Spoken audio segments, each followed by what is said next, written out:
survivor.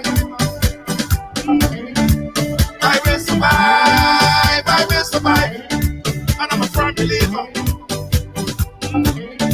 We'll forever shine, just to stay alive.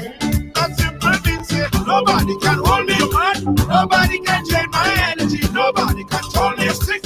I will not allow negativity. Nobody can hold me, man. Nobody can drain my energy. Nobody can, nobody can. Everybody show me some strength. No weakness, show me a better power. Strength, no weakness, show them who we are. Strength, no weakness, show me a better power. Everybody strength, no weakness, show them who we are. And when you roll, your enemies they must tremble. Your enemies they must tremble. Yo, and when you roll, everything has to humble. Everything has to humble. I'm a go-getter. I just go hard, I just go hard. And I'm a kind of fella. Put my trust in God, put my trust in God. That simple means it. Nobody can hold me, man. Nobody can drain my energy. Nobody can control me sick. I will not allow negativity. Nobody can hold me, man. Nobody can drain my energy. Nobody can, nobody.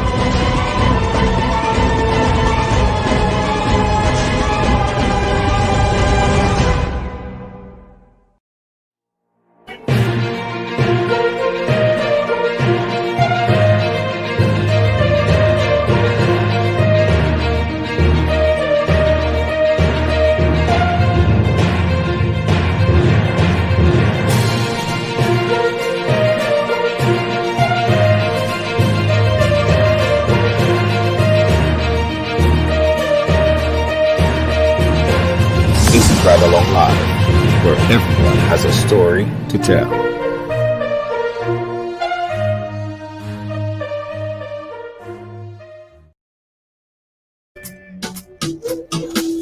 You gotta be firm in this time, son.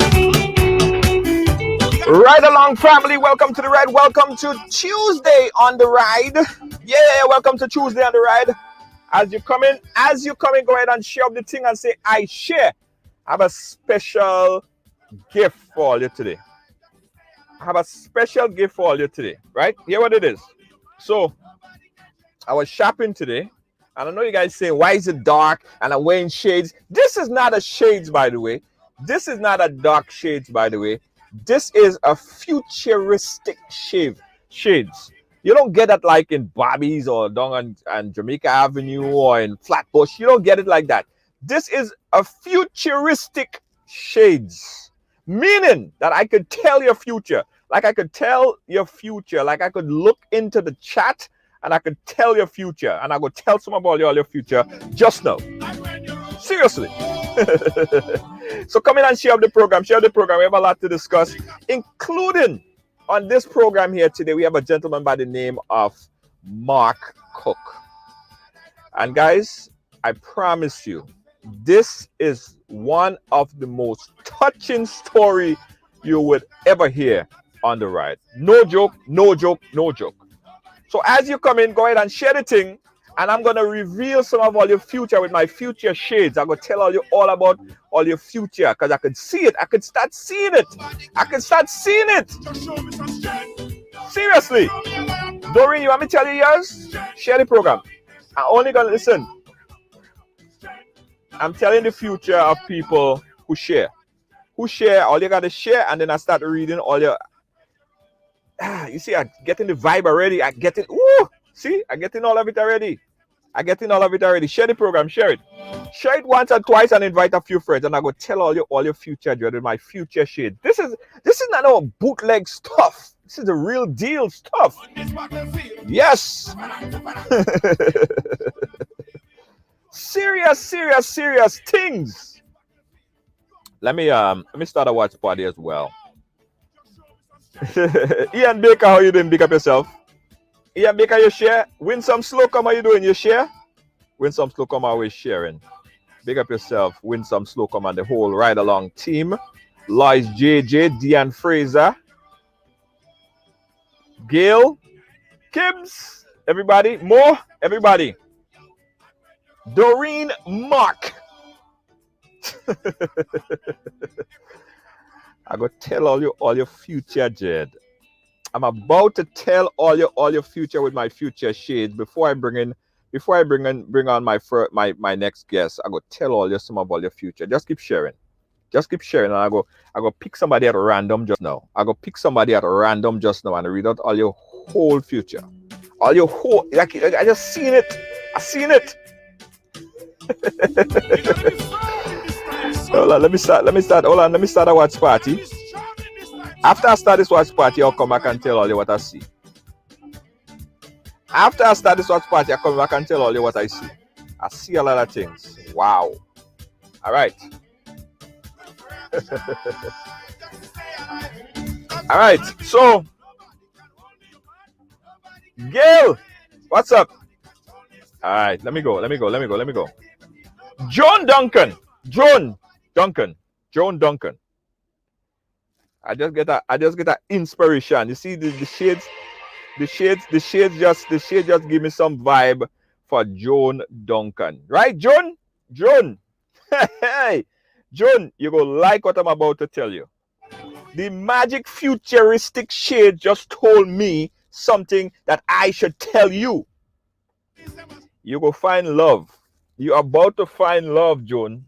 Joan, the person that you've been telling and putting aside and telling them, no, you know this and you know that and stay away, that is the person you're about to find love. Joan, don't leave the love waiting at the door. Go and find it. That's what the shade's telling me. That's what the shade's telling me to tell you, Joan. Yeah. Joan, you're about to find the love, Joan. You're about to find the love. You will find the love very soon, Joan. Joan Duncan, that's you. Yes, I'll just see. It's not a bootleg stuff. Charmaine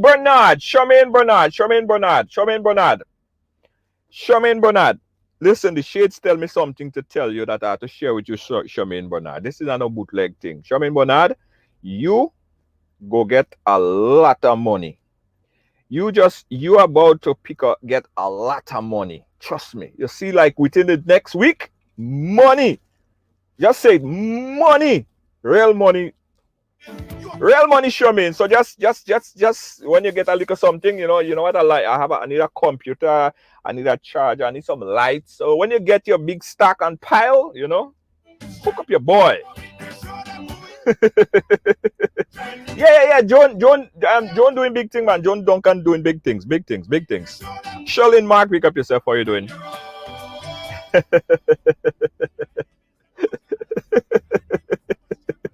I serious. Yeah, Charmaine, money. Spell it out. Money, yeah. A lot, a whole lot. a whole lot. Guys, I go read out the rest of all your fortune at the end. So I'll stick around for that. I'm reading everybody fortune coming on later to the end. So I'll stick around for that. Alright, Charlene Mark, how you big up yourself? Sherry Ann Marshall, big up yourself. You in the house. Janelle Edwards, big up yourself. Charmaine Bernard, you getting money all over. Yeah. Again a vibe. Janelle Andrew. There's somebody in here called Janelle Andrew. You see Janelle Andrew,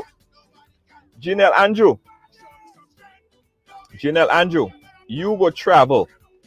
Wherever you are right now, you're not gonna be living there for a while. You go travel out there. So wherever you are now, you're gonna be someplace else in a few months. Trust me. Take what I'm telling you, the shades.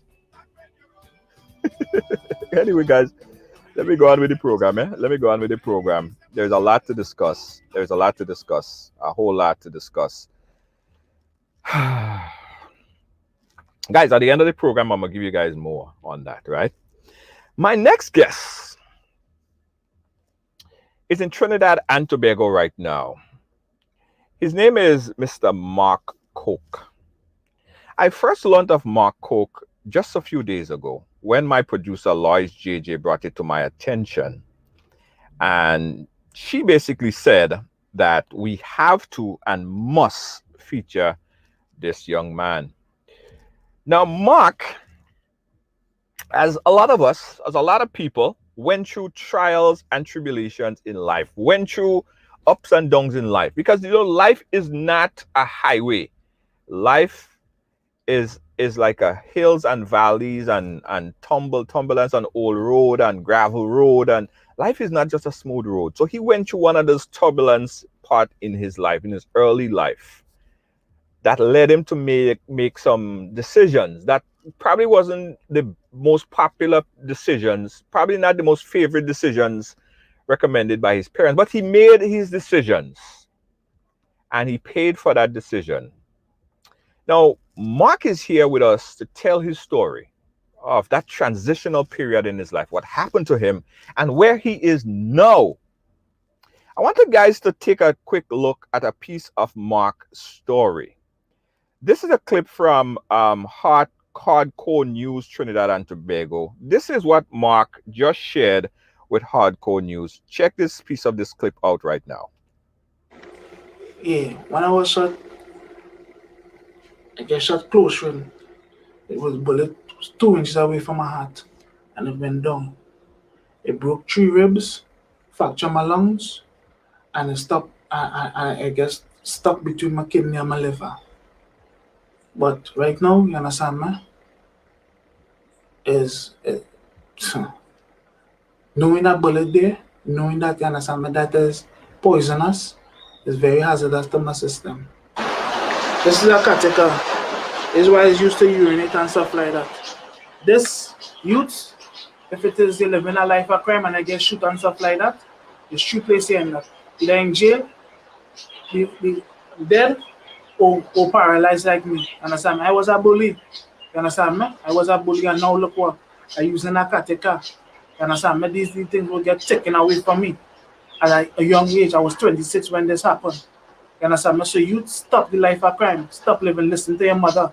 Because if it did have a chance again to do it all over again, I will listen to my mother and my father. Yes, ladies and gentlemen, that is Mr. Mark Coke himself. Mark, welcome to Ride Along Live. How are you doing, sir? Hi, pleasant good night. By the grace of God, everyone who's tuned in, God bless, and you and your family and friends. Absolutely. Mark, I know coming on sharing the story and reliving, regurgitating the past is sometimes very difficult, right? So I want you to know that uh, I, we as a platform is not here to judge your decisions that you made. We all understood that we all made decisions in our life that we are not proud of. So this is not where we're going to judge you and based on what you've done and based on what you happened to you in your life. And I think by sharing your story, it would allow younger people to understand why they should not make the same mistake that you made. So we'd like to welcome you on the program and start by telling us a little bit about yourself, Mark. Again, good night, everyone who's tuned in and everything. My name is Mark Cook. I'm 33 years of age. I'm from Sandy. I reside in Trinidad and Tobago, but I'm from Grandy, and I was born a Seventh Adventist and stuff like that. And we are all we're born in sin and shaped in iniquity and our backside. And growing up, my past wasn't no gold and no silver and stuff like that. My past was tough due to the fact that I was raised by loving parents, but it turned out that my dad used to abuse my mom, and my mom took it on, and seeing that she took it on and stuff like that, it took a toll on me because the abuse my mom used to get, I was traumatized by it, and children does adapt and do whatever they see. No, but I never lash a woman in my life. I'm 32 years old. I don't condone that, and I don't promote that. But at the end of the day, my life was very tough. I wouldn't say I had the best of life. That is why I end up turning to the streets for fatherly guidance and stuff like that. And it was schooling and stuff like that. It wasn't no. I never graduated from Harvard. I had to drop out of school, and it wasn't no peaches and cream. It wasn't peaches and cream. You I may mentioned say. you mentioned Mark about um, early growing up and not having fatherly figure Fatherly that's figure more at home. in your life, and what you saw with your mother being abused by your father. Do you think that that was one of the main reasons that made you look towards the street for that guidance? Yeah, that was one of the main reasons.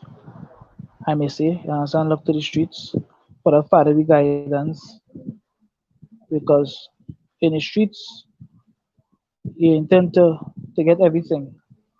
Anything that you want, anything that your heart requires, you can get in the street. That is what I was taught. And that's why, the rules, no snitching, no telling, no whatever, and stuff like that. So I will say that had to not having a father at home and seeing what I saw, and that age, like from one coming up, and not having that fatherly figure, that fatherly love, and that man are wrong. And don't get me wrong, my dad was a wrong, but for how long?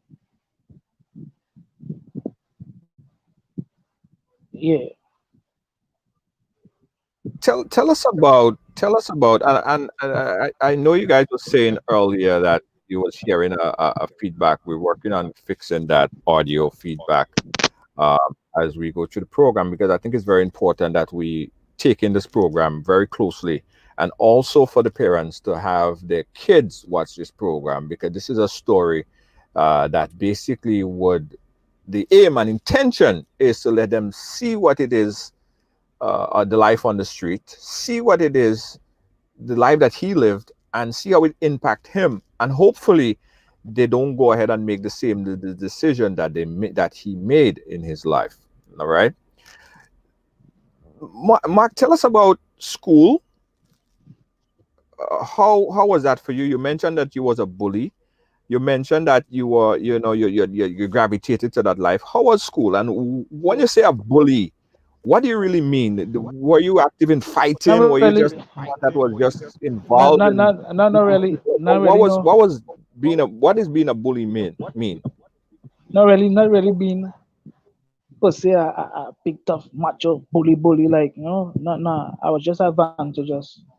I used to just advantage people. But my schooling, primary school, I went through it normal. I went through primary school. I never get bullied in primary school and stuff like that. And I never. But I got into a lot of fights. Boys will always be boys. Growing up, you know, pelting big stone, pomerac fight, water bag fight, and stuff like that. And that was my pitching marbles, tree hole, um, fish. But school and stuff like that was normal to me. Primary school was normal to me. Yeah, primary school was just normal. Yeah, and tell us about the age and the time and the point in time that you decided that, you know what, this is just not, I need more. I need to do more. I need to graduate to another level. I need to look to the friends that and the love that I don't have at home. I need to look to the street. At what age did you make that decision? And how was that induction? How did you get inducted? Did you have a friend that pulled you on, put you onto it? Or how was that graduation into the life of the streets? Well, let me see how I could break this down in parts so everyone could get a clear understanding. At the age of 13, from from from primary school, for standard five, I was popular. I was the only one in my class graduated in a Kangal, furs, and a clerks. So my popularity it grew from standard five, and from standard five now I went into form one. And when I was in form one now, I was more popular because them back then was canting and whatnot. So now is chasing girls and hustling. That was the age as 13, 14. That was that age and stuff like that. And getting myself in caught up on whatever the case may be. But my part with crime and stuff like that is when it is my mom was going through so much stuff down here with my dad and stuff like that. My dad leaving home and he wasn't around and she had to. So she ended up residing to United States of America. And when I went when she took us, my sister was raped at the age of 15. No, at the age of 14, 15, she was raped. And my mom took us to America. That was in 2000, August. And when we was living there now, it was from house to house to house to house to house. And America is a big place, right? And me now as a guy, coming out from Trinidad, a youth coming out from Trinidad, leaving my friends back home and stuff like that, and seeing all these things in America, seeing nice girls, nice cars, McDonald's, this. It was like a kid in a candy store, may say, right? My eyes get open wide. And at the age of 15, when I was living Camden, New Jersey, it had some guys around the neighborhood, wherever they came opposite me. I was living Liberty Street. To anyone who know Camden, New Jersey, Liberty Street, that is downtown. And we went on a carjacking, and when it is we went on a carjacking now, it was breaking open cars and stuff like that. I say a prayer, and that is how it is. I did turn to the streets. At that point in time, I saw, you understand me, the money, I saw this, I saw that, and I gravitated at that point in time. And that Pacific date, I have a good remembrance. And that Pacific date, it was December 18, 2001. That is when I committed my first crime. Yeah.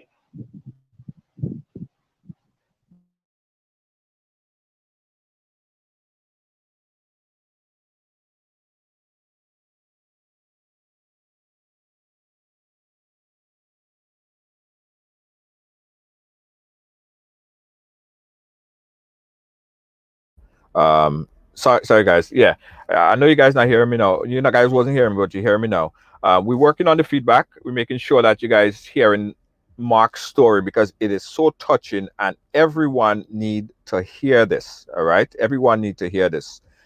Mark, you said you commit your first crime. What was that crime? What did you do? Hold on. Sorry. Go ahead. I have to keep muting back and forth. Go ahead, Mark. Yeah, we broke open into a car in Pensoken. And when we was breaking open to the car, it was a Chrysler. No, it was a Pontiac.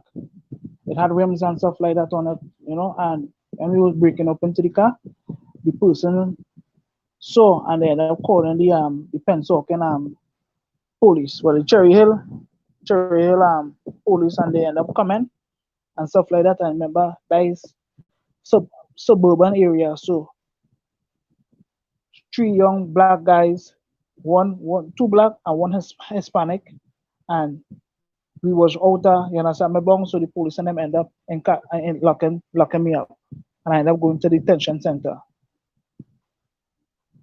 Right. And you know, I always sorry, the feedback is crazy.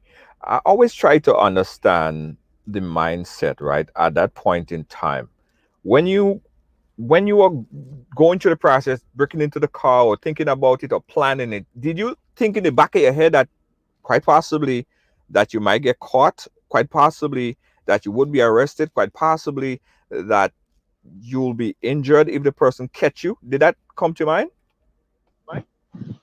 Well, in that sense, when you're going through that, you don't want to go negative. You want to go positive, right? So all we talking, I was thinking about, yeah, this lick and we will get you with this lick, and you know, nobody wasn't thinking about getting locked up. Nobody wasn't thinking about, you understand? Because when you go on the block, they will say, people will say, they will say, nah, can't go on no see anything because he negative police, he have a police vibes, and you know. So we never used to think about that. We used to just think about games. So it was a peer pressure. You were peer pressured, or you were part of the peer pressure of doing this, eliminating the thought of getting caught, being arrested, because your peer might look at you like you're a coward, or you're small, or you're not up to the crime. Yeah. Yeah, up to the crime. Yeah. Now, after you got arrested at that point, of course, it happened. You got arrested. Did you? Did that deter you to say, you know what? That's not what I want to do, man. I want to go down that road again. It was horrible. We got caught. It could have been worse. Was that a deterrent? To be honestly speaking, when I get locked up, and the first time I went into the detention center and I saw how it was and stuff like that, I was type away frightened. And I say, oh, you see me? I never gonna do this again. Huh? This is not what my mother go like of me and whatever the case may be. And I say I give up on this. And when it is I was released January the 3rd, I was released after New Year's, couple of days after New Year's, and I was on the house monitor on the bracelet, the foot bracelet. Those same friends again. I found it was too bored being inside. I said, but I on this box, I can't get no money. Nobody, my friends and I'm outside. Why is I can't be outside? That's what was going through my mind. Why is I not outside? You know. So at night now, and then it had limitations. You have to call the people and them with the box and I tell them you're going out for this hour, and that was frustrating to me.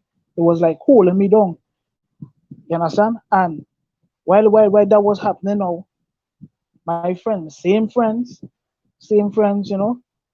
coming by, come outside, like and I end up going outside and staying outside. And when I stayed outside now, that was it. That is when like I officially jumped off the porch, as they say. I stood outside. Why you mean? Why you mean you officially jump off the porch? That I was going to be deeper in crime, deeper into the streets. So I jumped up to the porch, like I really jump off the porch now because my friends and them, they're I see them having cars, gears, different Jordan, different this, different that, and I'm inside and I say my like board white and this monitor, and I end up violating it. And when I violate it now, they lock me up again. When they lock me up again, I got put in a community service thing where you go to school and whatever the case may be. Me and a guy fought. I violate that. They lock me back up again. When they lock me back again now, I did a couple of years. No, I did a couple of months fighting. You know.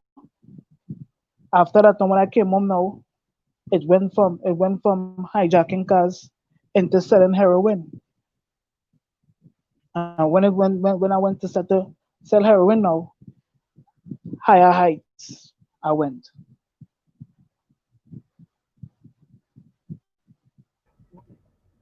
So it is sad to hear your story of the evolution. Is like the evolution of the crime, um and to where you are right now. But it comes back again, Mark, because is you evidently understood that what you was doing, how you was moving up, that is it's not right. It doesn't feel right. It's like you on remote control, controlled by your friends, controlled by your peers, controlled by your ego, and you need to get more things and cars and what they have and what this have. But in the back of your mind, you have to be seriously thinking, nah, I'm gonna end up either dead or freaking in a wheelchair or something. Did Was that ever a deterrent? Those thoughts, as I said, those are elusive thoughts. Those thoughts doesn't even come to you. You know, the most they might say, you will get locked up and you will come back right back out, you know, and you go hold it down while you incarcerated, you know, you go stab up a couple of people, you go hold it down, you ain't gonna be no call no champ, you ain't gonna be called no punk from your neighborhood and stuff like that. But to say like those things going through your head and you being paralyzed and you're getting shot and whatever the case may nah, those things, you know, all was on my yeah, we wanna get trying to get this 100 million, 500,000, get us half kilo heroin, sell drugs, do this, do that, party. That was all, you know, strip clubs. That was all. That was all. And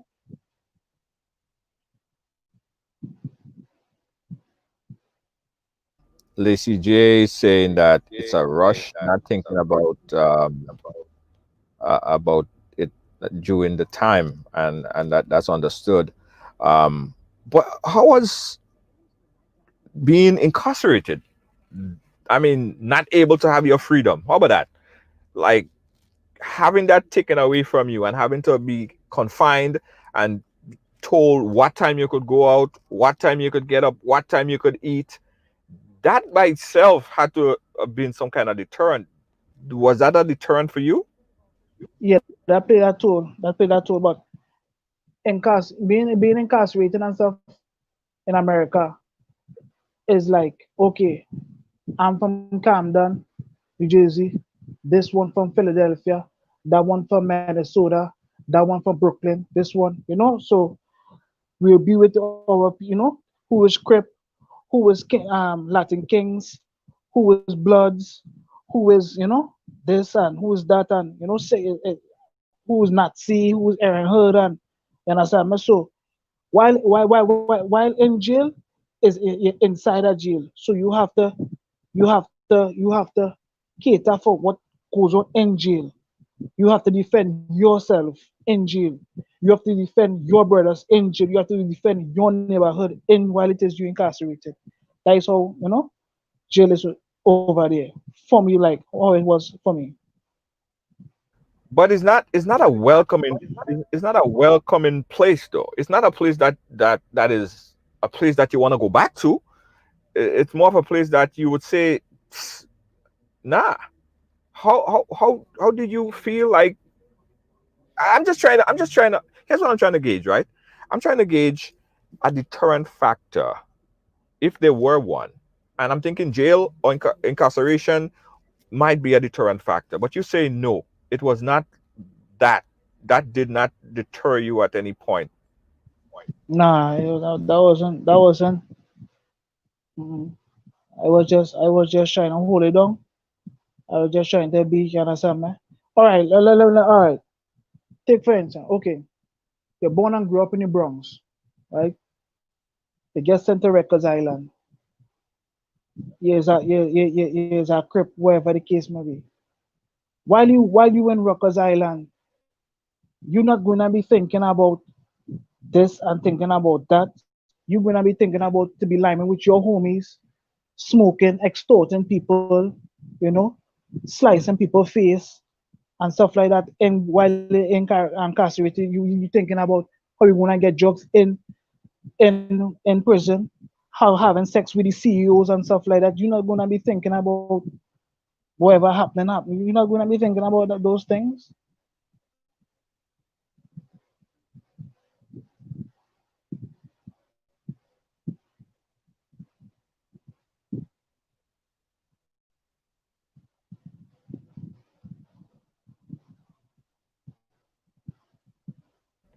Sorry, yeah. That was the US. Sorry guys, we having a problem with the audio, so I have to keep muting myself and then unmuting myself because for some reason I think that the software that we're broadcasting on have a problem. So we apologize for that, but I see you guys still um, definitely in there and following the story. Yeah. So Mark, that was the US. How did you now end back into Trinidad? Okay, how it was 2000, it was 2006 June. I live in Camden. I was selling drug. I had a hundred bundles of heroin on me. That was a Tuesday. So the night before, it was a Monday. A prostitute. We went to a party, whatever the case may be. We end up sharing a porn in a car by me and whatnot the case may be. So the Tuesday now, I woke up selling when it says it's selling heroin and cocaine is two different things. Oh, crack is two different things. Heroin, the addicts and them is way different. So I woke up I woke up like 6:45. That was the last time, 2006 June, when I saw my mom. She was coming downstairs going to work, right? That was the last time I saw my mom and I saw my niece. And when I went to the block, third on Royden, that is Camden. When I went to the block, a prostitute asked me for four for four bags. That is $10, so that's $40. I had a hundred bundles on me. But I was dealing a girl on the block. Her name was Jasmine. So while I gave the prostitute the jobs, whatever the case may be, I ordered. Here was my order. I ordered three pancake, bacon egg, bacon. I mean bacon sausage and eggs and a coffee and a New York Times, right? And when I ordered that, I was waiting for it, and the young lady who I was dealing at that prior time, named Jasmine Santos, she was a Hispanic girl. Hold on, She had a. hold Mhm. on. Let me stop you right there. Don't give names if you could. Don't give names. I appreciate if you don't identify anyone. But go ahead. Okay, yeah. I was dealing her, and she had a young kid, so I was asking her for the Pampers because the drugs now heroin. When the dogs come, they won't sniff it through the Pampers because the Pampers might have feces or my Pampers might have pee. So I was asking her for the Pampers, and a cruiser passed by. But when the cruiser passed by now, he see me sweeping up the young kid. I was like, that time, and I was like 17, somewhere around there. And when he see me, and he see me prostitute because I end up running the prostitutes and them now. And he end up stopping them up on Broadway and Pine. And when he stopped them on Pine, he interrogated them, whatever the case may be, and he come back and he end up arresting me. So when he arrested me now, I got locked up. I went downtown, Camden, get locked up, get processed, went to the county because I was 18 at that time, went to the county. When I went to the county now, they had a they had they say a blue tape on your classification now, seeing that I wasn't a citizen. So when they put that tape on me now, I ended up spending a year and something, and the July the 26th at 2007, I ended up getting deported to Trinidad. So that's how I ended up coming back to Trinidad. I was deported. 10 years, they give me 10 years because seeing that I was under 10 years, I ended up getting deported. and to leave the country or whatnot the case may be, and then after 10 years I probably could come back home, so forth or so forth. Right. Um, I hope you guys following the story. Let me get you guys back up to speed. Um, we're speaking here with Mark. Mark is sharing his story, and I want you guys to stick around because Mark is a completely changed individual. Now, all the things that Mark have done in his life, as I remember, I tell you from the beginning, life is not a freeway. No, life is hills and valleys, rough road, brick road. Sometimes you get gravel and bumps in the road. We all travel on this road of life, right? And just like when we travel on that road of life and we don't expect to be judged, I want to I want to implore that in all of you. Just listen to his story, pay attention, see what you could learn from it, and see what you could teach your kids from it, so that they in turn wouldn't make some of the same mistake that Mark has done. Mark is opening up himself to be judged because he's coming on here and sharing his story and saying how his life has changed. All right. And again, Mark, I thank you for doing that. So you're back in Trinidad now, Mark. Tell us about your first day seeing Trinidad. You're back now after so many years.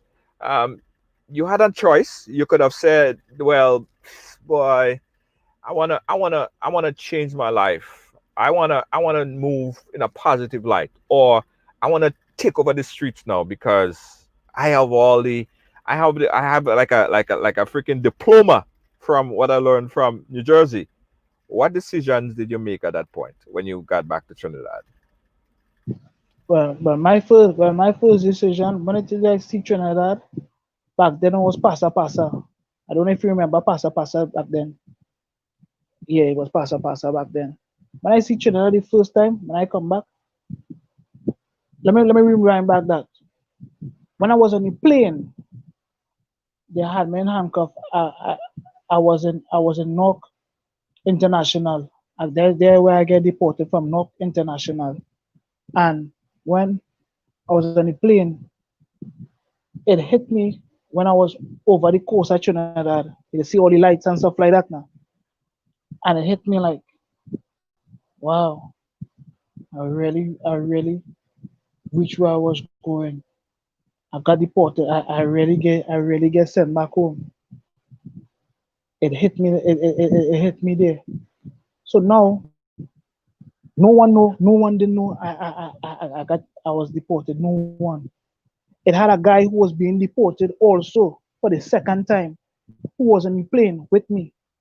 That is how it is. I end up hitching a ride with him to come, you understand me, Sandy Grande, where I'm at, and the first place we stopped was on the Beatum. When we stopped on the Beatum, the guy who got deported, his friend and the girlfriend, whatever the case, picked them up from in Piaque International Airport, and we went on the Beatum, whatever the case may be. And he say he make the turner, and coming back up coming back up to Granny now, I saw what it was like and saw passa, this and that and the third. And I end up by my aunt. So when I end up by my aunt now, I knocked on her door. She was marveled that what am I doing here? My whole family was in America. My dad was in America, my mother, my niece, my sister, and I was the only one in Trinidad. Them didn't even know. You understand? And when when that was in the nighttime and the daytime now, it was just it was just like saddening, like that type of way, like wow, I was just in America. Now I'm back home in Trinidad, you know. And my first day was, huh, it was okay me to say, you understand me, but inside inside I lost everything. Yeah. Um, Mavis wants to find out how are you treated by your family, your mother and your father, your family that was in the U.S. How did they treat you, knowing that now you were deported and sent back to Trinidad? Well, as I say, mom, again, my mom is a praying woman and stuff like that. But I know if it is that I did stay in America, I would have been doing life, or I would have get a RICO charge because in 2007, they indicted the feds, the DEA, the FBI, you understand me? The ATF, they swept, you understand me? New Jersey, and they did an indictment, and over 13 to 4, no, over 26 people got indicted, right? And my family, how my family treat me when it is I came home, my mom told me, well, you're back home now, look to change your life, whatever the case may be. But being young, dumb, you understand me? You didn't want to hear that, right? And you're relentless to your mother. You're not, I'm listening, you know, that type of way. I wasn't trying to hear that. I was trying to, see who was really my friend, like to send money for me, to send my clothes, to send, to show people how I was doing it, or to put on that persona, and like how it is I was doing it in America, right? I wanted the Timberlands, I wanted the Jordan, I wanted the Nikes, I wanted the LeBrons, I wanted, these things I wanted back home. And when I see my mom could not do that, my sister couldn't do that, that type of way, they did it the first 2 months and stuff like that. And after that, my extended family, they came, and it was just like, yeah, he's just another worthless deportee, as they say. And as I just being realistic. That is how they treat me. Guys, we're speaking here with Mark. Let's take a quick break at this point right here. And when we come back, we'll talk about some of Mark's immediate crime indictment in Trinidad and Tobago and what he's doing now to promote to, to kids, young adults, to stay away from the streets. Don't move a muscle. We'll be right back. You're watching Right Along Live. Hey, I got some good news for you. Looking for a passionate immigration lawyer with experience that spans over 2 decades? Someone trusted that served immigrant families just like yours? Well, look no more. Now you can benefit from her personal and professional experience.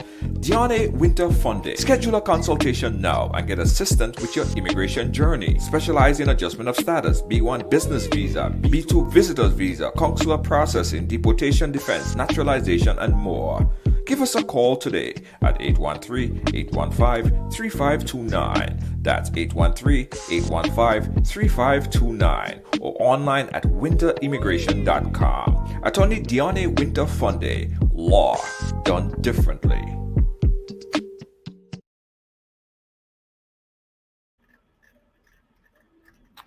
Again, guys, we're back here and we're speaking here with Mark, and he's sharing his story with us. And again, life is hills and valleys, not a speedway. All right, keep that in mind. We all travel upon this road. Mark, a question that just came in. Someone wanted to know about entering Trinidad. Were you looked upon as a threat from the locals, or were you looked at in favor, like they love the fact that you was there, and now you could lead a certain fraction of past, like a lifestyle that you was living in New York, in New Jersey? How did they look at you when you got back in? They ain't look at they nah. They look at me as a guy who was out there and who come back to yard. As may say, They never looked at me as like no big this glorious, you understand me? guy or anything like that. Yeah, my life in America was more faster, right? And stuff like that. But them never looked at me, them never look at me as no big threat to anything like that. I was just normal to them. And what did you what lifestyle did you get involved in Trinidad now? Who did you associate with, and what were some of the things that you find yourself doing? Well, first to begin, I start smoking weed. I start smoking weed for the first time. Yeah, I start smoking weed, and I start eating chicken for the first time when I came back into 2007.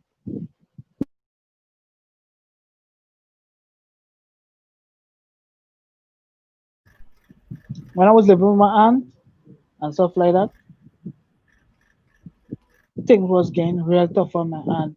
She had money. She had 10,000 TT. I ended up stolen that. I ended up thieving that. But I repented of it right now and stuff like that. God, you understand, me forgive me on that so I could talk about it. And even though it's my past and God don't like, he forgiven me on it already, but it's a podcast, so I'm telling, I don't want to, I just want to be realistic and, yeah. So I end up thieving my aunt 10,000, buying clothes, buying weed, and that's how it is I started to get fake friends. That's how I started, smoking weed, stole my aunt money, fake friends that come around, fake fake girls that come around, and that is how it lead up to, you understand me? Me So I doing get wrong. uh Lacey J was asking how you support yourself. So I guess that was one of the ways you went around. You got in. Uh, you were robbing. You was robbing. You were living a fast life that way. Yeah, And I'm just I've always, right? I've always thought in my head, right, that when someone get into a life of violence, and that's probably because I don't really understand it too much, right? There is a point where you say to yourself, this is my end game. This is how I'm gonna get out. I'm gonna get in this way, and I'm gonna do this, bam, bam, bam, and boom, I'm gonna be out. Because if I did it for 4 years and I'm still alive, I probably ain't gonna be alive for the fifth year. So this is my out game. Did you have an end game? Did you know how this thing would have played out by getting involved and getting engaged in all this life of crime, life of violence? yeah. I had it at end game, but you see, like my end game was I wasn't really touching. I wasn't really touching that 800,000 figure, that quarter million, that half a million figure. The most amount of money I ever saw in my life at one time was 2.5 million, right? But I wasn't really, to say, like touching that money because I really had an end game. I wanted my mother to have a house on the lake. You understand, my aunt? But I was going about it in the wrong way, right? I was going about it in a life of crime and affiliation with selling drugs, right? And heroin and stuff like that. And they say that if it is, they get a good 6 year with 100 kilo of heroin pure, you will have a fantastic life. You understand, man? And that was my end game. I was in Camden. It have blocks on every corner, like just like they have liquor stores on every corner. It have blocks on every corner, and I was like a pawn in that drugs game, that type of way. And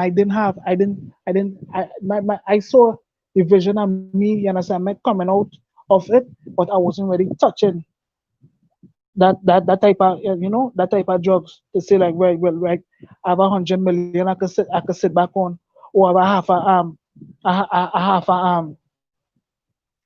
half a million, or whatever the case may be. I could reside to a different state or I wasn't seeing it. So at the end of the day, so and I had to go deeper in it. But I did have that in mind.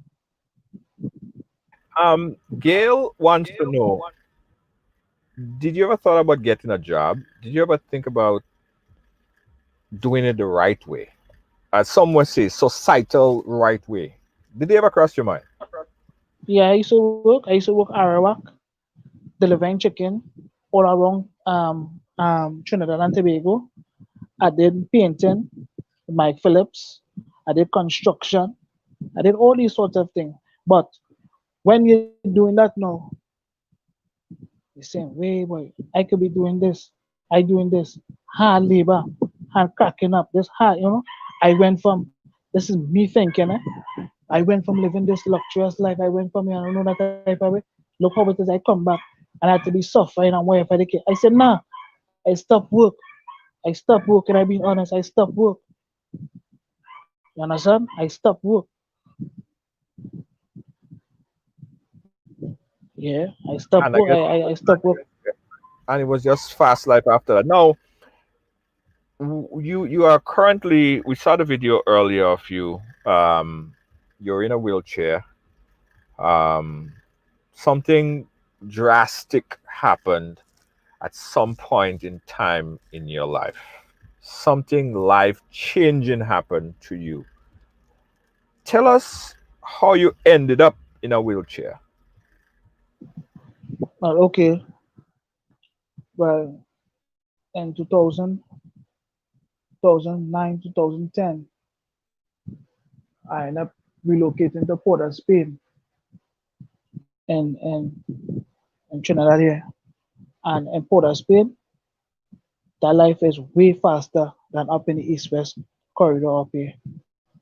And the guys in Port of Spain now, they were the head honchos of crime because when on the block, like right now, as I'm talking right now, these guys not talking about finding job, them talking about enemies and how to kill.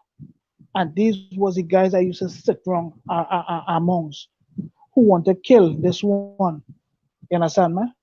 I even saw a guy kill a guy innocently because he was losing money in dice. You understand? So me living in Port of Spain, the life was faster. Is criminal, is deeper criminal activities, is deeper drugs, is parties, is girls, is renting of the cars. The same thing like in America. You understand me? So now I I I remember I come from the East West corridor, so I went down. So when it's a strange face around, females tend to flock to you. The fellas and them, you understand me? The fellas and them want you around because you're doing, you understand me? Because you want to prove a point to them that you understand me? You're tough, you're macho, you understand? So that's how I was living in Port of Spain. So I had a lady friend, a hairdresser friend that I knew had chains and whatnot the case in the way, and I ended up lending her one of my chains to go a christening. So when I lent her the chain to go to christening now, and she was bringing it to me, a guy who I knew from the same block, from the same place I was, end up snatching it from her. So when it is he snatched it from her now, I end up beating him up. I beating him up badly and stuff like that. So when I beat him up badly, I broke his hand and stuff like that. This was in 2010. I think it was November. Yeah, November. Yeah. Beat him up and stuff like that. Wear band and stuff like that in front of his mom and stuff like that. And 4 years after, he hold me in mind. So let me give you the the the, the, the week of January the 17th of 2014 from the Thursday, which was the 16th. I guess you 2017. This 17th of January coming here will make it 7 years I'm in this situation. So while I get a phone call, I had a lady friend, a nurse friend of mine. I had sex with her, whatever the case may be, but I was dealing a next girl. Her boyfriend used to beat her and stuff like that. And when it is her boyfriend beat her, I do promote guys hitting women and stuff like that. I do not promote that. So me and she was talking and stuff like that. And when we was talking, she started to throw back thing in my face because I was incarcerated and all. When I met her and stuff like that, I was incarcerated. She used to come and visit me and stuff like that. So she started to throw back things in my face. So she asked me for $2,000. I said, well, all right, I'll give you, I can't give you 2,000, I could give you 1,500. So she said, okay, whatever the case may be, meet her in Europe. I said, all right. So the Thursday now, I had sex with the girl. Friday, I just jump up out of my bed. I just jump up, went out, play way. I went 11 for $40. I was selling weed. But before that now, when I came out, when I came out 2013 November the 21st, I've been incarcerated down here. I told myself, I said, Marky, forget the town life, forget the street life, change your life. Come back up into the east-west corridor and forget about that crime life. You understand me? Forget about it. And that's how it is. I say, I go and change my life. My grandmother had a lengthy conversation because I had cell phones and stuff like that while I was incarcerated, even though it's prohibited to have cell phone and whatnot. The case may be still breaking the rules, And I was, uh, she used to come and see me, whatever the case may be. And how it is I met her, I just dialed a wrong number at night, and me and she was talking and whatnot the case may be, and she ended up falling in love with me and whatever I loved her and whatever the case may be. And when I come home now, we was to be together.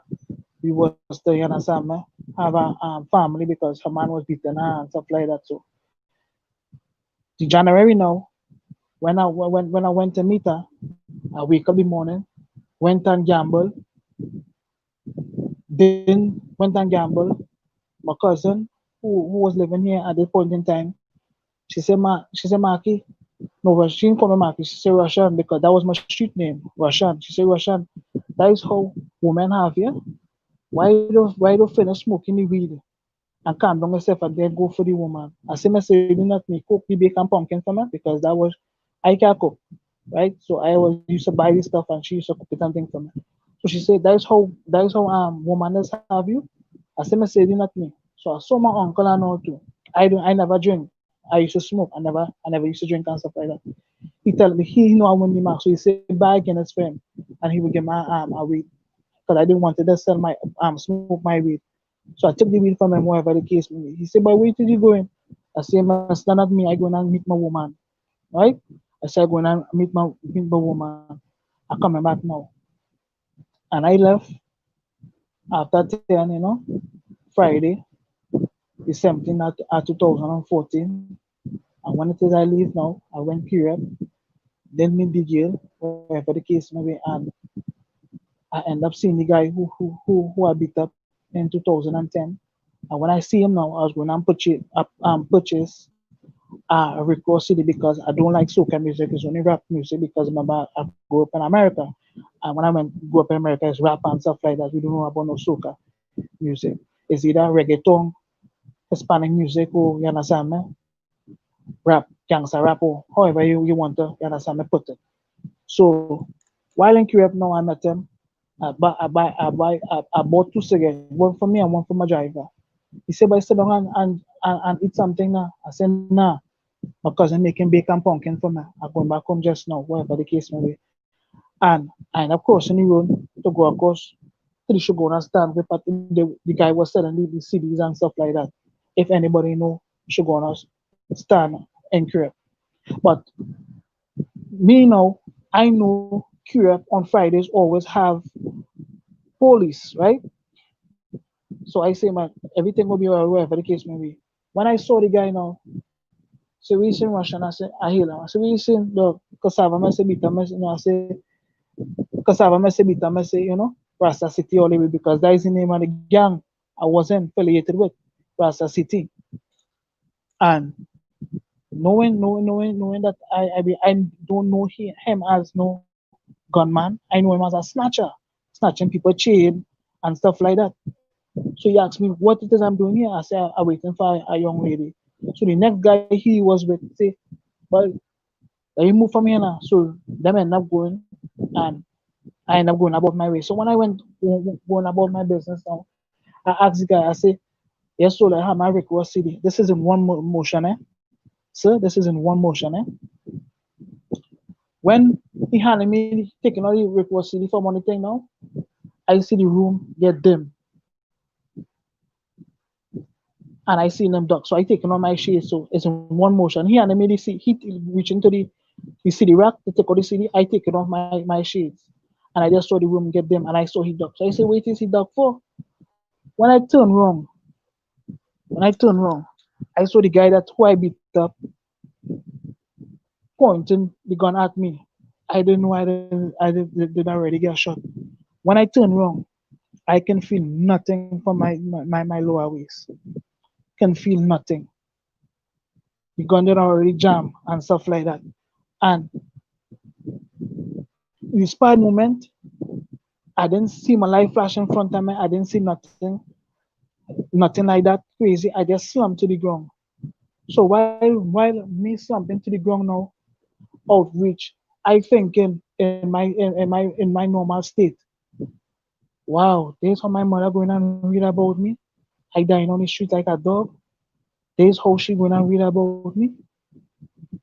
And I just say, Lord Father God, if it is you remember me today, if it is I die here today, remember me in paradise.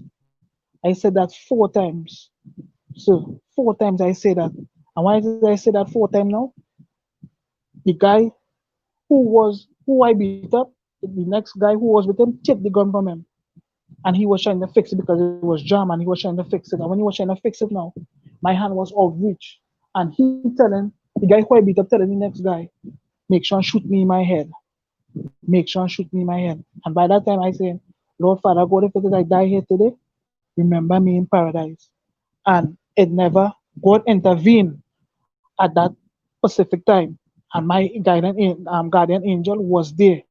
God took that bullet for me. God jammed that gun for me at that spot at that time. Because why? My mother is a praying soul. And God intervened. And why it is God intervening now, them end up robbing me, take my money wherever the case may be, hijacking a car, and went in about the merry way. And when it is they went about the merry way now, my phone in my pocket ringing off. My driver still waiting for me. The girl on her way coming. You understand? I never answer my phone. All I was feeling dehydrated. I wanted water. And you know when it is, I know I was in dangerous trouble is when the guy who I was purchasing the CD from stepped over me, walked over me, like literally.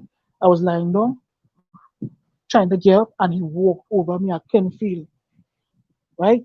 And after that, like 5 minutes after that, the police come. But before that, people start taking pictures and all them things with the blackberry and pushing up in my face and whatever. And I asking people for some water to drink and stuff like that. And a man telling me no, don't give him no water, don't give him no water, don't give him no water. Right? And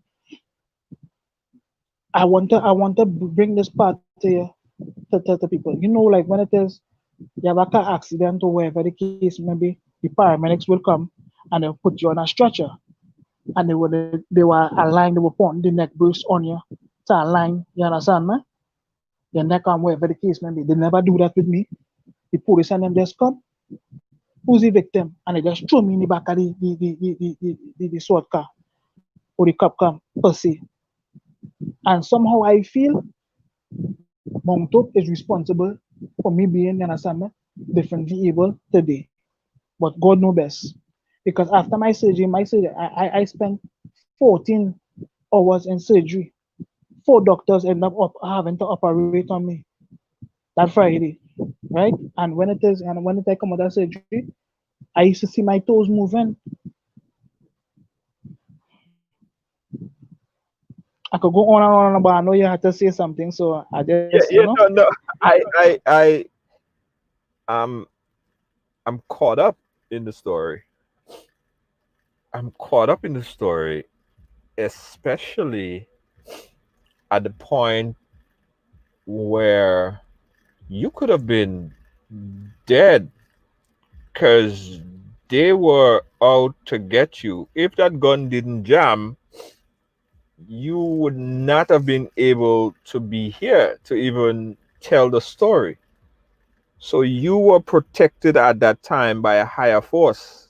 Hence the reason why you did not die. But you did sustain severe injuries. Severe injuries. Tell us about the injuries that you sustained from that gunshot. well, let me take it back. Let me take it back.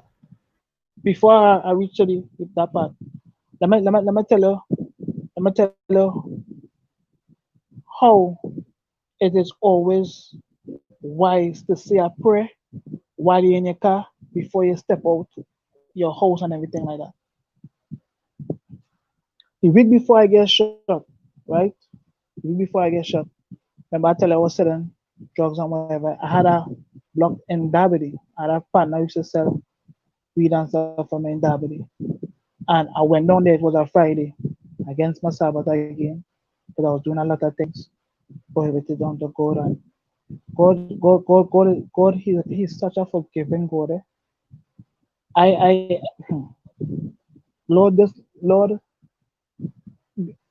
Lord, Lord, I real sorry, God. You know, sorry, I just get emotional. Mr. Junior, forgive me, I get emotional. You know, I'm real sorry about this, God. Forgive me, God. Even though I repented of my sins, talking about it, I still have to repent about it again. Because that Friday, it was his Sabbath, right? My Sabbath and whatever the case may be. And it had a guy, then a guy on the wheel. He was on a wheelchair, and he asked me. He said, "Sola." He was on the pavement. He said, "Sola." He wasn't that, but he said, "Sola, you could just push me onto to the to the road, please." So I ended up pushing him onto the road. So I say that to highlight it that if I didn't have that guy in a wheelchair, the week prior to me being shot, I probably would have been dead today. I didn't know that, you understand me? That was my destiny. The guy, because as fast as he roll off, is as fast as it come off my mind. I never encountered a person on a wheelchair before before him. I didn't know about people being paralyzed and stuff like that, right? And that Friday, when it is a Friday again, when it is I get shoot, I wake up. Wait till I wake up on my mind. Money and having sex with this young lady, and I never even prayed before I leave the house. I never say I pray. I never say I just brush my teeth, get up, change my clothes, you understand me? Play with, went and get the devil money, you understand me? And end up, you understand me, being shot and whatever the case is. So now, passport to your question now, and me being this way and stuff like that. Me being differently able and being severed and whatever the case may be. I end up getting shoot 2 inches away from my heart, and the bullet end up go down. As in the video say, it broke three of my ribs, punctured my lungs, whatever the case may be. And dealing with a T10 and T12 cholesterol um, injury like this, it will take a toll on anybody because I was young. I was in the normal prime of my life. Everything come down. My life just changed in one split of a moment, not a second, a moment. My life changed. When I woke up in a hospital, the 18th of January, when I woke up in a hospital and I said I had on Pampers, I had catheter, my belly was bust down. Like I had staples inside. I had 42, 40, either 42, 62 staples in and out my belly. And when I opened my eyes and I had chewed on my mouth and my nose, I had an IV vein. I had an IV right here. That if it is a going to shock, they could reach to my heart far quicker now. You understand me? So I had to put an IV in my neck, right? And I saw myself And I looked down and they had the thing with the spoon on your hand to take your pressure and stuff like that on my foot and the thing on your finger on my toes. And I opened my eye like this and I opened my eyes and I saw a couple of my family members. I saw my friend, a close friend, whatever the case may be. I didn't, I didn't fathom that I was paralyzed. I thought well, that would have been, yeah, well, I guess shoot whatever the case may be, and that would have been it. And when did you know that you were actually paralyzed? 3 years into me being this way, 3 years being into this, yeah, I say, well, yeah, Mark, you're really paralyzed. From me seeing, I don't know if I just have to use like profanity one time, but I don't curse, but like tutoring down myself, peeing down Yeah. myself, having no control of my blood and no control of my bowels. You understand me? It took a toll on me. I went into a depression state. Here, I lost so much of blood. I lost 16 to 18 pints of blood because I was bleeding. I was bleeding internally. And I was bleeding inside, right? And the blood is still inside of me. Whatever the case may be, it lodged between my kidney and my liver. And when I seen that family is not whoever they say they is, I ain't seen no friends calling on me. I went for my phone ringing 18 to 20 times, different people a day. So when my phone not even ringing at all. That is how it is. I know, you understand, my pilot when it's like taking them trips to the hospital, to the health center, to you understand, to change catheter at this young age, you know, that is when it hit me like, yeah, Mark, you're really paralyzed. You really shit up yourself this time. But to God be the glory that you're still alive, you still have life, and you have it more abundantly. You wasn't here to die. God had a plan for your life. And God's still using me. And God, you understand me, will use me miraculously to get to these youth's heart. That's all it is. I want to win souls for the kingdom of God, as I tell him, Mr. Junior. That's what it is I want to do right now. Wow. Um, I I could have basically just let you go on and tell your whole story because it's captivating the life that you live. It sounds like a movie. You live that life, and now it totally changed.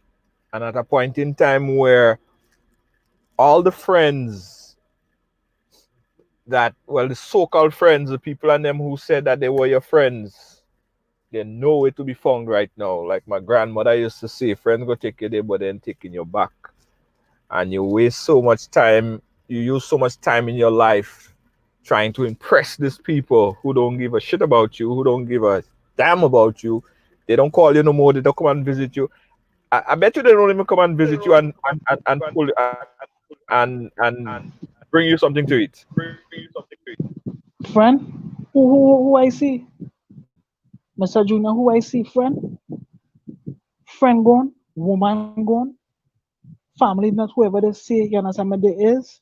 Friend, I never seen a friend in my situation. Everybody, yeah, it will be okay. It will be all right. When I was shitting down myself, when it was peeing on myself, when it is I was going to hospital to change catheter, who friend I see?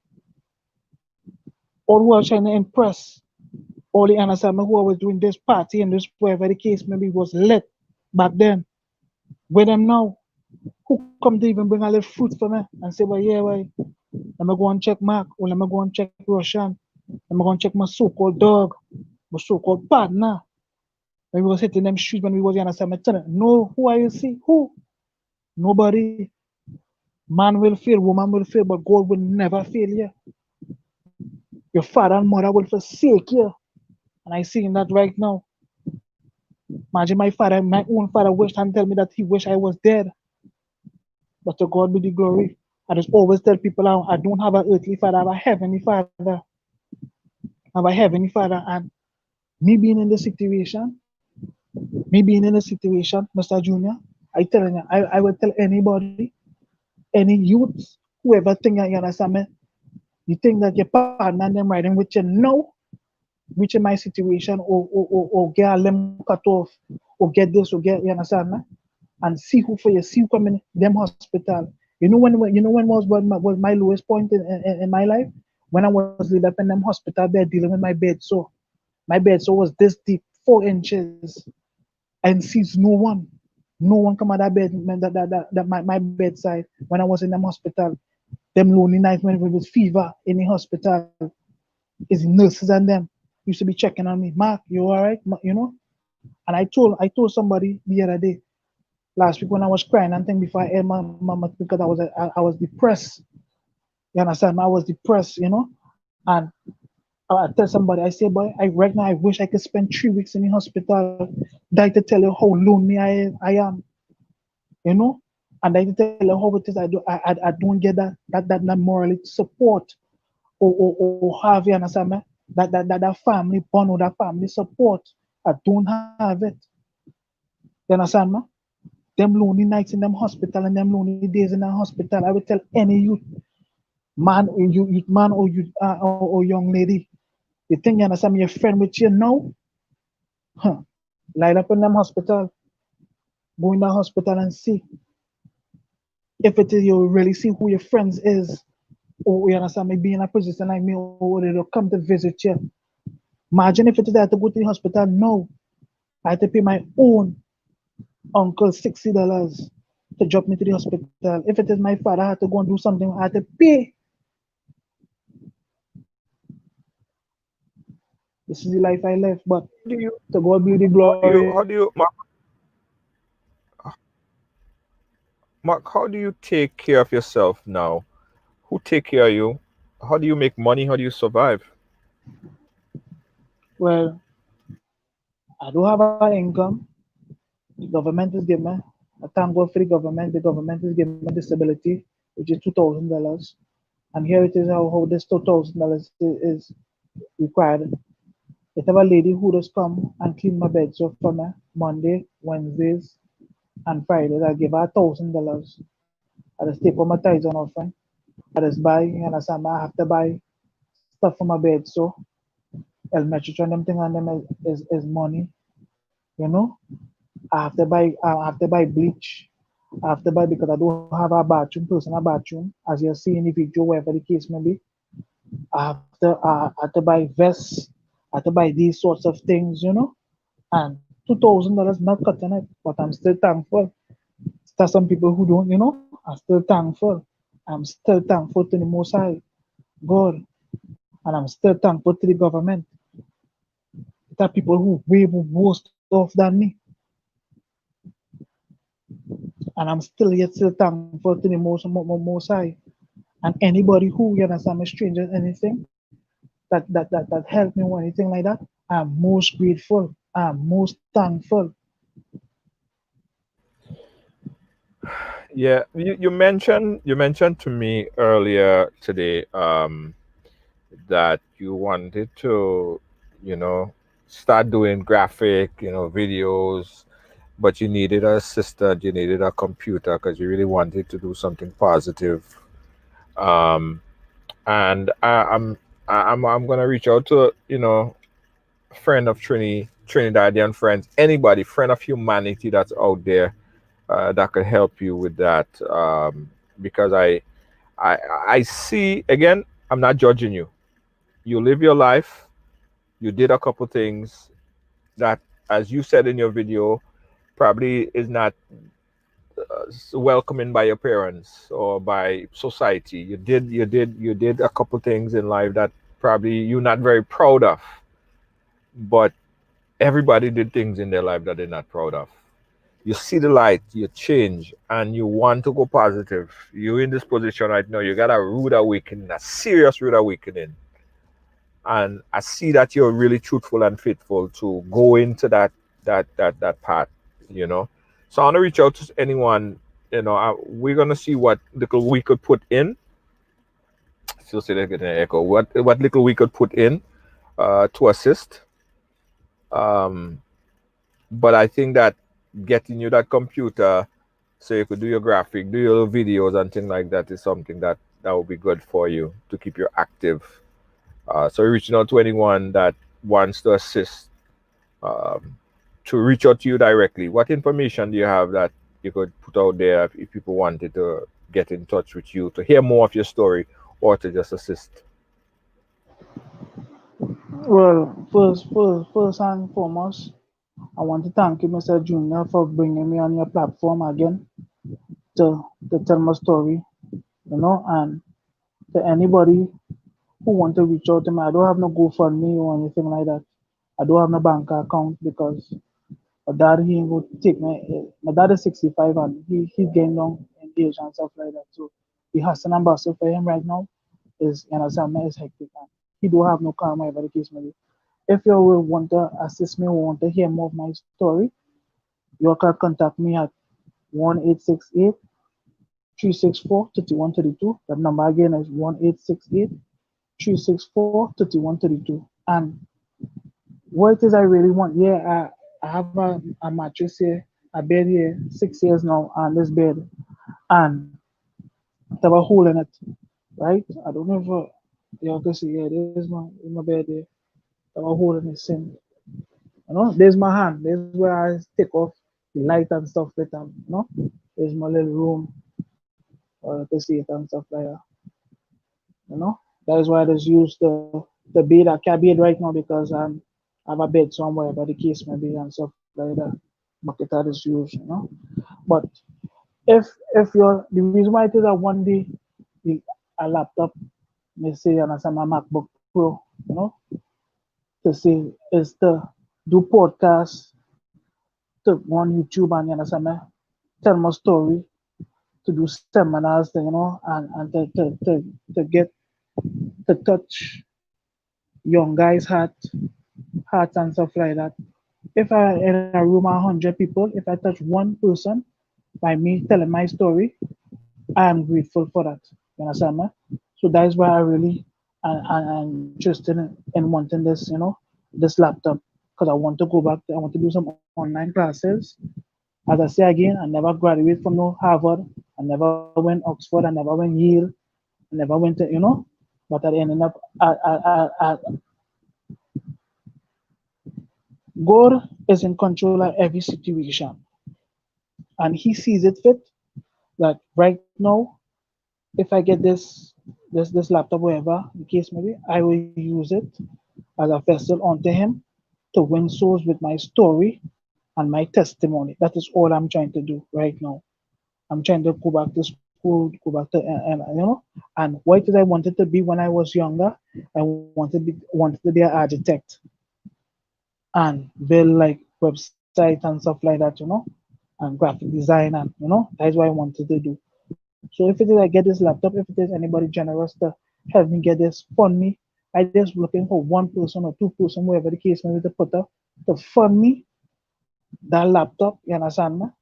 I will be indebted to you all for the rest of my life, but God will bless you all tremendously, and I will sacrifice my out of my disability and whatever the case may be, and give you all back your money, wherever the case. But I just want one person to see my dream, to see my vision, and invest in me. Yes, I know I have done wrong thing in the sight of God and in the sight of humanity, but at the end of the day, God is the last judge, and God will judge me. I sure my name is written down in the book of life, and I want to have life more abundantly. And I repent of all my sins, and I want everybody to know that the kingdom of God is at hand as we speak.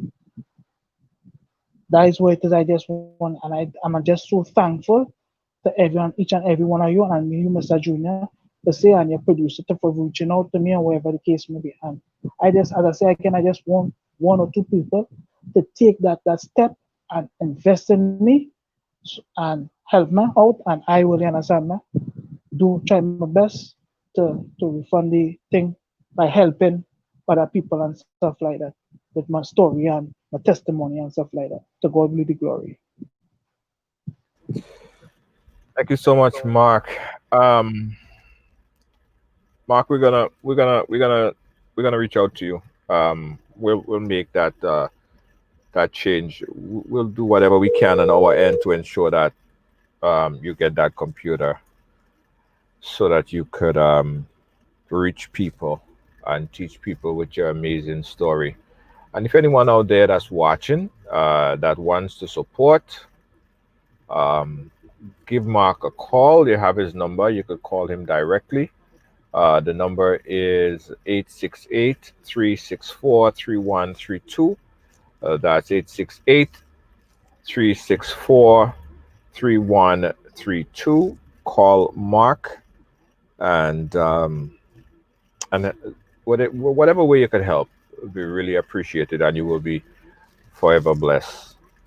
Mark, once again, thank you, my brother, and we will absolutely keep in touch. Yeah, highly appreciated, Mr. Junior. And thanks again for your platform, and thanks for your viewers for listening to my story. All right, absolutely. Guys, let's take another quick break. And when we come back, I'll do my quick little wrap up. Don't go nowhere. We'll be right back. Watching Ridelaong live.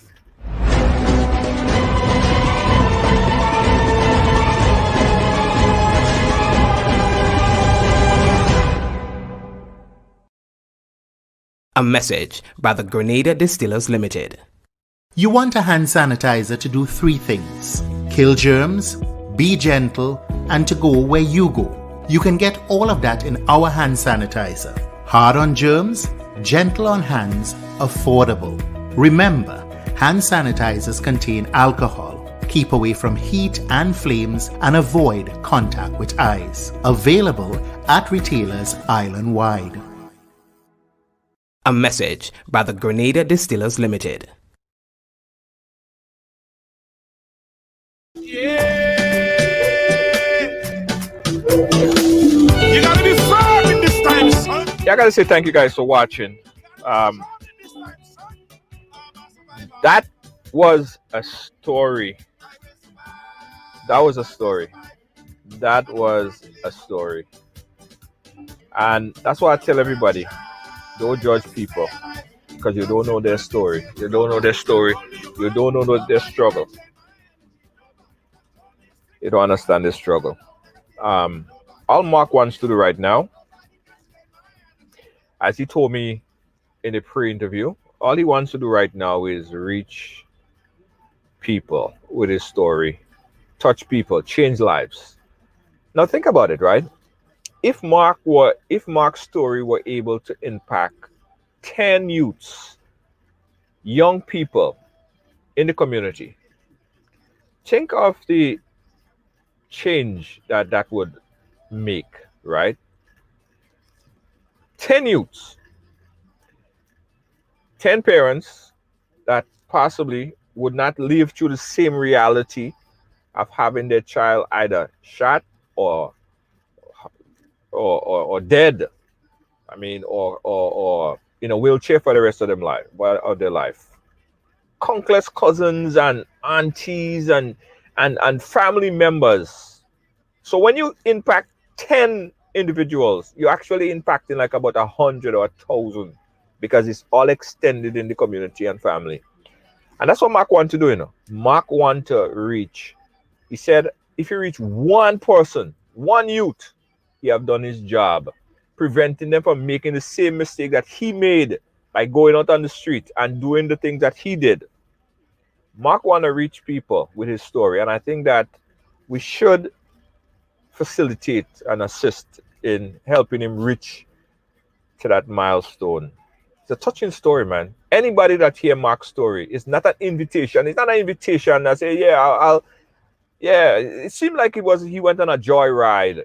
Nah.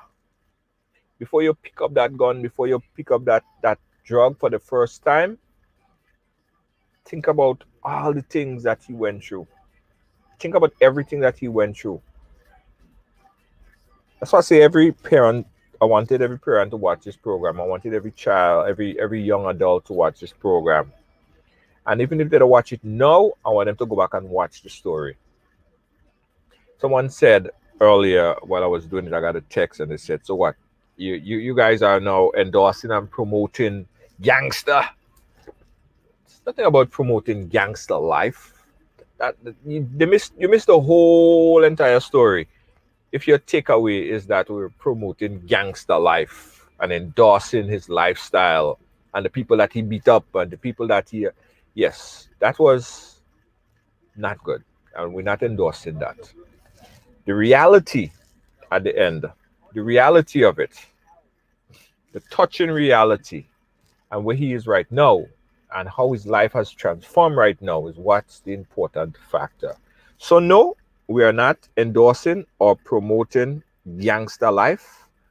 We're promoting people that have evolved with a story to tell and want to reach others with their stories so that the others don't make the same mistake as they do. That's what it's all about. Share your story. As we see on Ridelaong Live, everyone have a story to tell. Sorry for the echo and the audio problems earlier, guys. I don't know what the system is. And Lacey J, it's not my computer. We're using a central platform. It don't reside on my computer. I got my computer fixed. Everything is fine on my end. Is a platform, and I think they've been having some errors today, and that's why you guys been hearing the echo. So I had to go between muting myself and unmuting Mark when he speak, and that's what I was doing when you guys wasn't hearing me for a while. So that's what was happening. Hopefully the platform fixed their problems. Transformational lifestyle. Thanks for sharing. Great information. It's the shades. I'm gonna show you guys, right? I'm gonna show you guys what the shades look like. In fact, trust me, that shades it makes everything very, very bright. It's not a shades actually. I'll show you guys what it looks like on this end. Take a look. Look. You gotta be firm in this time, son. You gotta be strong in this time, son. I'm a survivor. I will survive, and I'm a firm believer.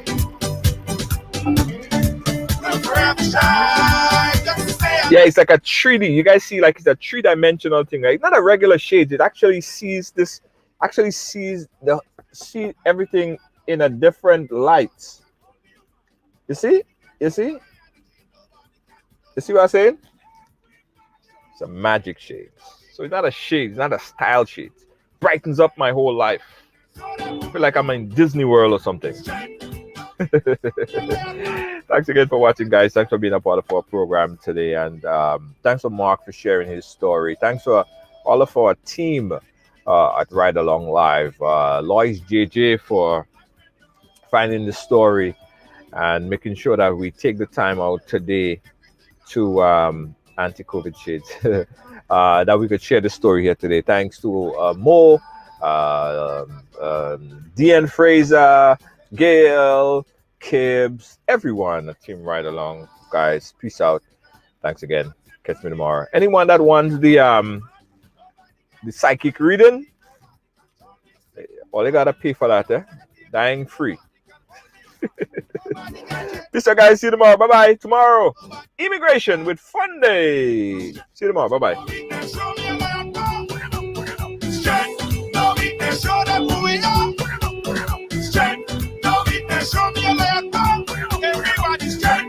You're constantly thinking of food, but sometimes you just don't want to cook or want something a little different. That's when you call Tasties, preparing meals that you really love. Tasties, our mouth-watering food, would have you coming back every day. But hold on, we only prepare meals Monday, Wednesday, and Friday for now. Call early because we have a lot to serve and we would love to serve you. Tasties, we prepare the meals you love to eat. From macaroni pie to baked chicken, provision dumpling and saltfish, stewed chicken, curry chicken, baked chicken, rice and peas, salads, and more. Please call for daily menu. Call 425-0624 or 403-0411. You can pick up your meals from us or we deliver to you.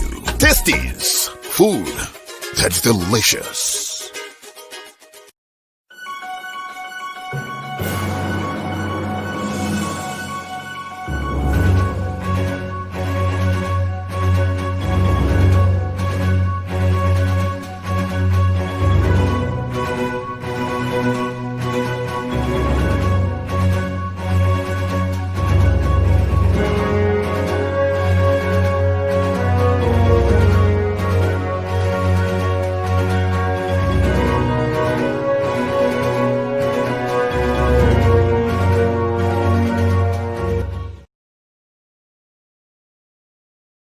must tremble.